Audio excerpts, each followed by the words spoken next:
Hola a todos, he vuelto a crear un vídeo después de 6 meses que no hago uno. Esta vez hablaré de un tema llamado la doctrina social de la Iglesia, en el cual resaltar el tema del libro 40º ano, que significa 40º aniversario, pero no lo haré solo, tendré la ayuda de unos compañeros. Mi primer compañero de grupo se llama Edwin Yesid Largo Espitia. Hola a todos, he venido a ayudar a Toa 456 en su video. Mi segundo compañero es Jason Rodney Pardo Cruz. Hola a todos. Mi último compañero es Andrés Felipe Estevez. Hola a todos. Muy bien, empecemos de una buena vez. 40º ano es una carta encíclica del Papa Pío XI, promulgada el 15 de mayo de 1931, con ocasión de los 40 años de la encíclica Rerum Novarum, de allí su nombre en latín, 40º ano, en el 40º año. Trata sobre la restauración del orden social y su perfeccionamiento en conformidad con la ley evangelizadora, y está dirigida a los obispos, sacerdotes y fieles católicos. Tras hacer un resumen de las intervenciones anteriores de León XIII en los temas más sociales, hace un elogio de la Rerum Novarum, sea por su oportunidad, la penetración de un nuevo sistema económico y el desarrollo industrial habían producido una fuerte división de clases sociales. Luego resume la misma encíclica recordando el modo en que León XIII se hizo cargo del problema de los obreros sin pasar por el liberalismo ni por el socialismo. El Papa Pío XI recuerda también los frutos que dio la encíclica. El hecho de que los gobernantes que hubieron de reconstruir el mundo después de la Primera Guerra Mundial se rigieran en cierta medida por los principios enunciados por la Rerum Novarum, la mejora de la situación de los obreros y las líneas dadas sobre sus asociaciones.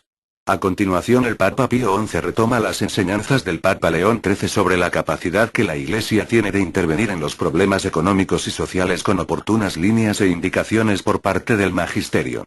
Afronta el tema de la propiedad privada recordando que León XIII no hizo una defensa a ultranza de la propiedad privada a costa de la comunidad o de la sociedad, sino que mostró su doble carácter haciendo hincapié en el problema que en aquel entonces más se debatía ante las teorías socialistas.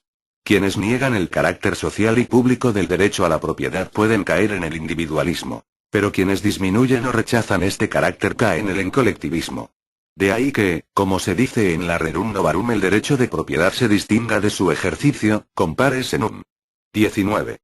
Defiende el Papa Pío XI el salario, aunque aconseja que los contratos de los trabajadores se hagan no tanto como contratos de trabajo sino como contratos de sociedad. Luego recuerda que al fijar el sueldo se han de tomar en cuenta diversos factores y no solo el valor del fruto producido por el trabajador.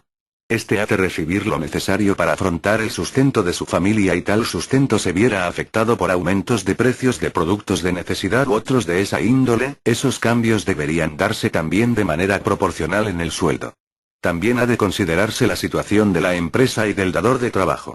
A continuación nos hablará largo. Bueno, la encíclica ofrece una renovada condena del comunismo al recordar los numerosos crímenes que se le achacan en Europa del Este y Asia. Asimismo, el Papa da unas guías para quienes deseen hacer apostolado entre los socialistas, que mitigan tanto la concepción de la lucha de clases como de la propiedad privada. No se permite ninguna convivencia con el error, sino buscar y mostrar claramente la verdad.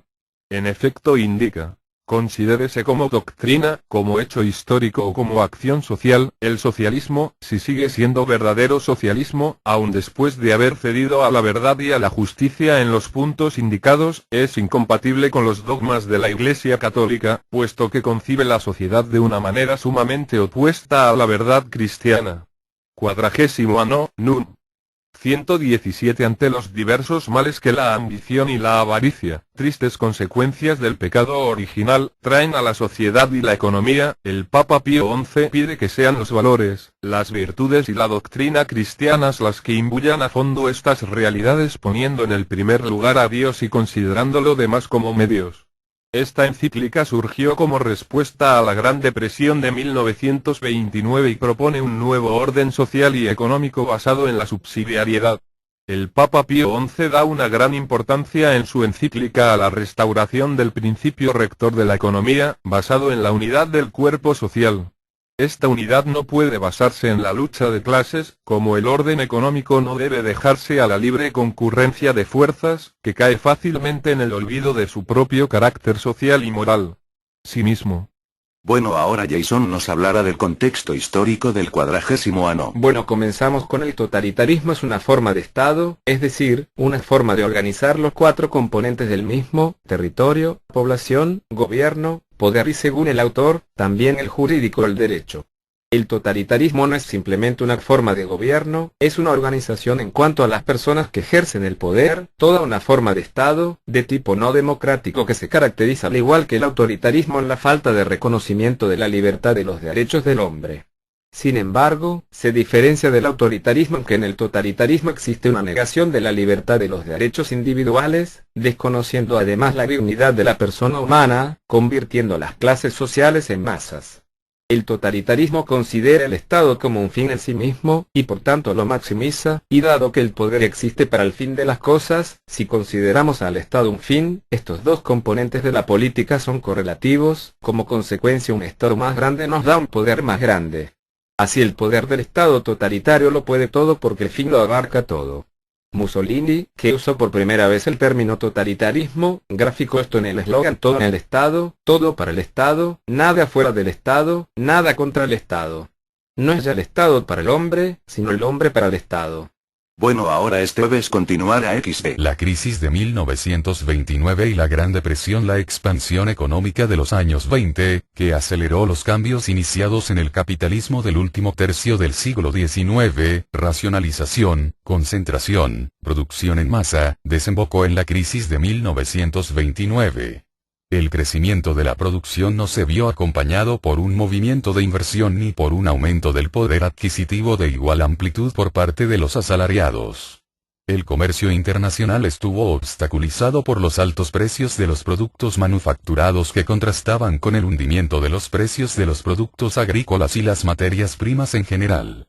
Estados Unidos se había convertido en el gran prestamista, colocó en Europa entre 1.000 y 1.500 millones de dólares anuales, un tercio en Alemania, en el periodo 1924-1925. Con este dinero Europa pagaba las deudas contraídas con Estados Unidos, que seguidamente volvían a invertirse en Europa. De 1921 a 1929 Estados Unidos invirtieron 8.500 millones de dólares en el extranjero y sus deudores continuaban pidiendo préstamos para pagar los intereses de los préstamos anteriores. El flujo de los capitales norteamericanos era la pieza clave de la economía mundial. Bueno, ahora yo hablaré. El movimiento sindical es la parte del movimiento obrero que no tiene entre sus objetivos directos la representación política, sino la laboral. No obstante, la separación entre ambos tipos de actividad es bastante difusa a lo largo del desarrollo de la historia y la organización colectiva de los trabajadores, en dirección a la defensa de sus intereses y de mejores condiciones de trabajo, frente a los empleadores, las organizaciones empresariales y los gobiernos.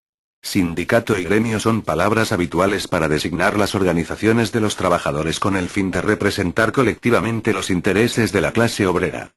En inglés se utiliza unión o trade union, mientras París, Lyon e Irlanda eran testigos de levantamientos obreros agudizados por la grave crisis económica del momento. En Inglaterra se abolía la esclavitud, proceso que llevó de 1833 a 1838. En junio de 1836 la Asociación de Trabajadores de Inglaterra elaboró la Carta del Pueblo, exigiendo el voto universal y secreto. Se los conoció como los cartistas. A partir de la década de 1840, los alemanes Karl Marx y Friedrich Engels se instalan en Inglaterra y darán origen a un particular pensamiento obrero, el marxismo, o socialismo científico, que será seguido en todo el mundo. Contemporáneamente el ruso Mikhail Bakunin y el francés Pierre-Joseph Proudhon sientan las bases de anarquismo. En 1848 se extienden por toda Europa una serie de movimientos revolucionarios que tienen especial importancia en Inglaterra y Francia. En ellos se hacen exigencias tanto de carácter político como social, proponiendo la protección de los intereses de los trabajadores y el derecho al trabajo. Bueno, ahora Edwin continuará. Fascismo Italia 1922. Movimiento político italiano fundado y liderado por Mussolini, que alcanzó el poder en 1922 y lo desarrolló durante los años de su gobierno hasta 1943. Los principios ideológicos que acabaron caracterizando el régimen fascista fueron, entre otros, la desaparición del Estado de Derecho y la concepción totalitaria del Estado, el desarrollo de un nacionalismo imperialista, la sustitución del sistema sindical por el corporativismo, la libre actuación del Partido Nacional Fascista, único legalizado y utilizado como arma persuasiva sobre la población civil, y la concepción jerárquica del poder del Estado. Propugnaba la instauración de una dictadura autoritaria, personalista y de partido único. Los principales ideólogos del fascismo fueron Mussolini, Giovanni Gentile y Alfredo Rocco, que realizaron una readaptación y superposición del antipositivismo de Benedetto Croce, el personalismo voluntarista de Max Stirner y Friedrich Nietzsche, el antiparlamentarismo de G. Sorel y el nacionalismo de Maurras y D'Annunzio.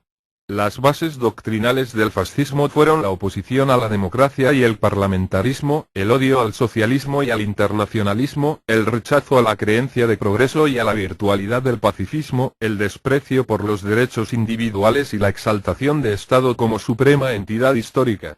Frente al pluralismo democrático, el fascismo erigió un totalitarismo político que rechazaba toda posibilidad de convivencia con la oposición, aniquilando toda posibilidad de disidencia. El fascismo esgrimió los derechos del Estado, crisol de los valores de la unidad moral de la nación. La ausencia de oposición y la omnipotencia del Estado sentaron las bases de un totalitarismo intelectual sustentador y a la vez potenciador de la creencia en la posesión de la verdad. Para dictarla en cada ocasión, se conformó una gran infraestructura de propaganda, que comenzaba en el sistema educativo, pasaba por la movilización de la juventud y alcanzaba el monopolio de los medios de comunicación. Además miraba al desarrollo de un imperialismo colonialista que pretendía resucitar la gloria del Imperio Romano. Bueno, ahora Pardo continuará. Bueno, el nazismo es la apócope de nacionalsocialismo en alemán. Esta ideología fue institucionalizada en el Partido Nacional Socialista Alemán de los Trabajadores, SAT, también conocido como Partido Nazi. El Tercer Reich es el periodo y se utiliza como sinónimo para la Alemania nazi. El término fue introducido por la propaganda nazi, que contaba al Sacro Imperio Romano Germánico como el primer Reich Imperio, al Imperio Alemán de 1871 como el segundo y a su propio régimen como el tercero. Esto se hizo para sugerir una vuelta gloriosa de la Alemania anterior tras la República de Weimar instaurada en 1919 y que, sin embargo, nunca fue disuelta oficialmente por el nuevo régimen. Desde 1939, sin embargo, los propios nazis evitaron utilizar la expresión el Tercer Reich y prefirieron llamarlo Gran Reich Alemán Großes Reich, con el objeto de aludir a la considerable expansión de sus fronteras que se produjo en 1939 y 1941. El partido nazi procuró combinar símbolos tradicionales de Alemania con símbolos del partido nazi, siendo un símbolo único, la esvástica, el más representativo del régimen, en un esfuerzo por afianzar la idea de unidad entre sus ideales y Alemania. Bueno, ahora yo hablaré de los temas del 40º ano. Trabajo, familia, salario familiar, redistribución, sindicatos, asociación trabajadores. Propiedad privada, como instrumento para realizar la distribución universal de los bienes. Intervención del Estado. Concepto de subsidiariedad, política, tutela de los derechos, servir al bien común. Desarrollo. Concepción no solo económica, vinculada a una antropología integral, de allí el valor ético, inclusive teológico, ligado a la justicia y la caridad. Parangones culturales. Con ideologías y corrientes de pensamiento. Otros aspectos vinculados a los principios. Personalista. Solidaridad. Subsidiariedad. Bien común. Destinación universal de los bienes, opción preferencial de los pobres. Por último diré los valores que expresa el libro. Verdad. Justicia. Caridad. Libertad. Comunión. Participación. Unidad. Para concluir dejaré estas preguntas. Atención a todos, soy la tarta del futuro y les diré que este vídeo explotará en 5, 4, 3, 2, 1...